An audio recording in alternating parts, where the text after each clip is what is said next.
Quant à Innocente Gbekevi, elle s'est plutôt intéressée à un tout autre domaine, l'informatique. Au cours d'une discussion entre amis un soir, après les cours, elle fut inspirée par une camarade qui disait qu'elle voulait faire des télécommunications. Elle a à son actif un double master en assurance des informations et cybersécurité. Alors, par rapport à mon parcours, j'ai fait un truc technologique. Je suis rentrée dans la télécommunication pour commencer après mon bac. Ensuite, j'ai continué en ingénierie informatique, administration, sécurité, système réseau. Et enfin, j'ai fini avec un master, bien un second master, parce que j'ai fait 2 masters, en assurance des informations et cybersécurité. Indépendamment de sa volonté, Diakadola Bafai se retrouve dans le monde de la science, motivée et orientée par le directeur de son école secondaire. Elle s'accroche aux matières scientifiques malgré ses difficultés du début. En classe de première, elle est choisie avec d'autres filles pour participer à un camp d'excellence qui regroupait les 3 meilleures moyennes de classe des séries scientifiques. Au cours de ce camp qui traitait la thématique de l'eau, elle tombe définitivement amoureuse de la science. Dès lors, elle ne pouvait plus s'arrêter. C'est ainsi qu'après son baccalauréat scientifique, elle poursuit ses études en chimie analytique. Elle est actuellement maître assistant au département de chimie de l'université de Lomé. J'ai fait le collège Aminat et on va dire de la 6e en 3e, j'étais, disons, moyenne en tout. J'étais moyenne partout, je faisais aussi bien les langues que les matières scientifiques. Donc après le BPC, moi j'ai voulu faire la A. Seulement le directeur à l'époque, le frère Maximin Magnan, m'a orientée en D.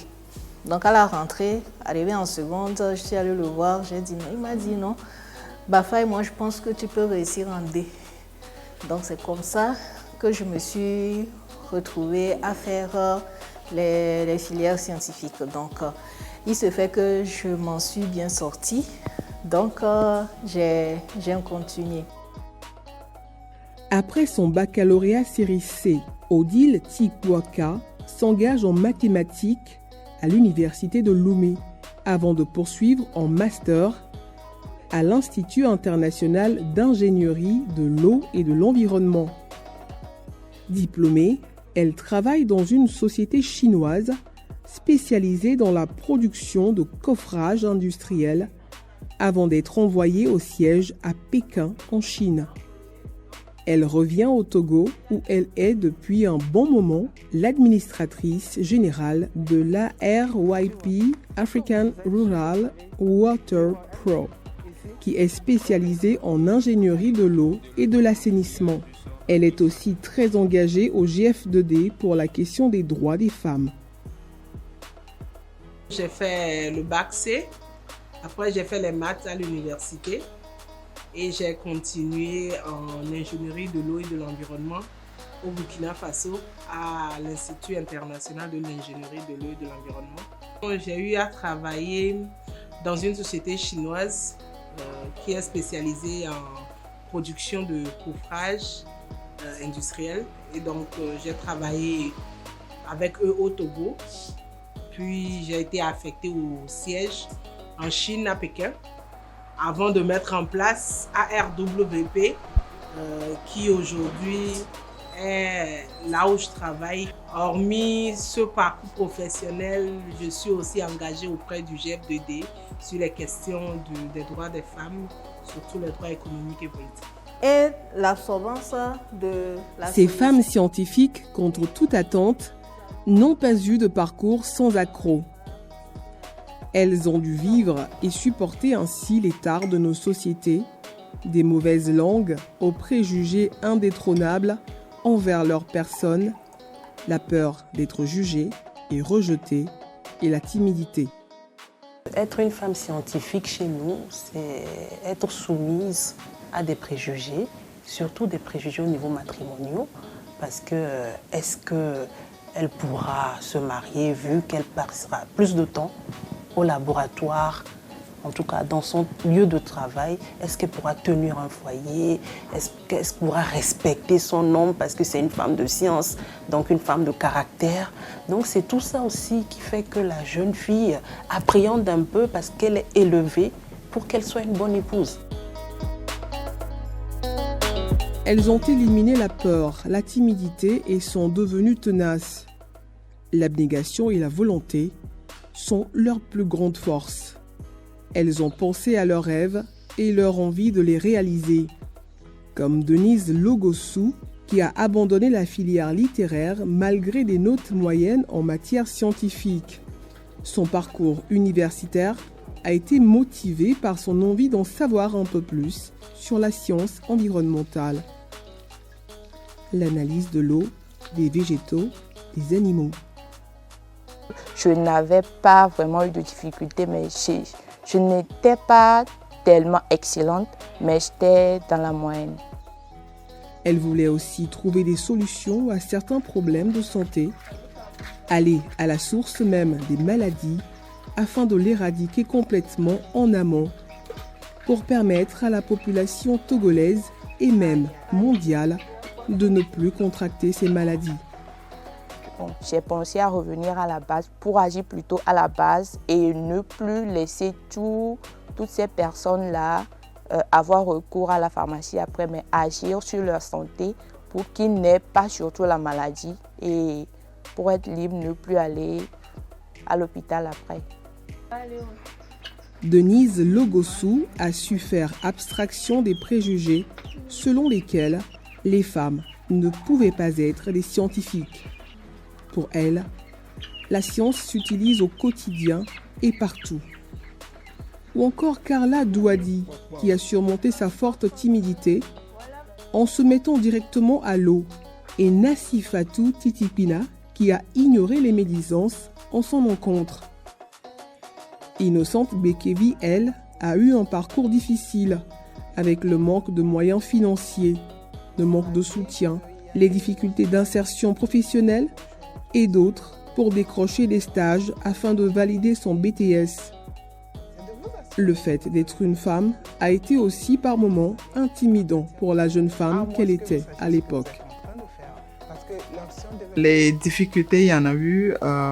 Déjà, il faut commencer par les difficultés financières parce que, vous savez, comme je le disais, j'ai eu à faire l'université privée et c'est pas moins de demi-million pour commencer et c'est pas forcément le plan de tes parents à la base. Quand tu finissais ton bac, tu m'en veux aller à l'université, après tu as des tranches aussi, donc ça t'aidait beaucoup, mais là il a fallu que c'est toi qui débourses, donc il y avait ça déjà pour commencer.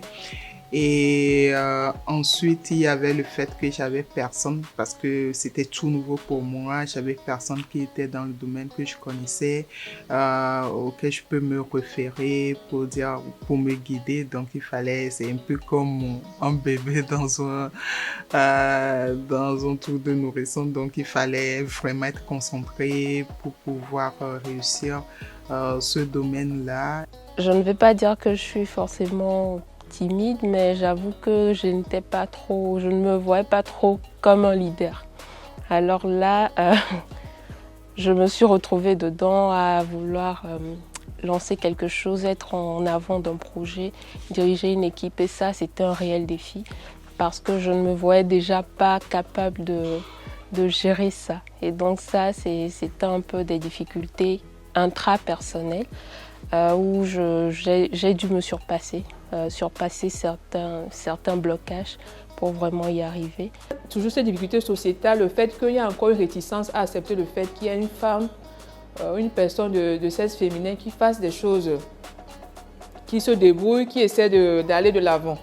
Je pense que c'est ces deux difficultés que j'ai pu rencontrer dans mon parcours. Maintenant, comment est-ce que Docteur Bafaye a dû apprendre à vivre à l'étranger, vivre et étudier dans un pays où l'on ne connaît personne. La transition entre son année licence et année master n'a pas été très souple non plus.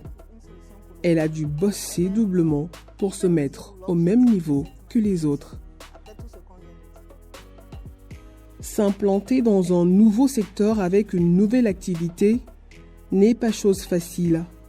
Tel a été le défi de Odile Kosiwa Tikwaka, qui, malgré le fait d'avoir eu la chance de marcher dans les pas de son père, parti trop tôt, a dû apprendre à faire face à l'indifférence et vivre avec le mépris de certaines.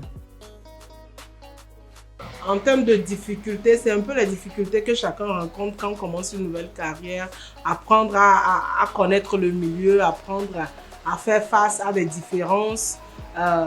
Aussi, nous n'avons pas l'habitude de faire de la création documentaire. Donc vraiment, arriver à mettre en place un circuit comme ça a beaucoup pris du temps. En termes d'hydraulique même, nous n'avons pas beaucoup développé cette expertise-là au niveau du Togo.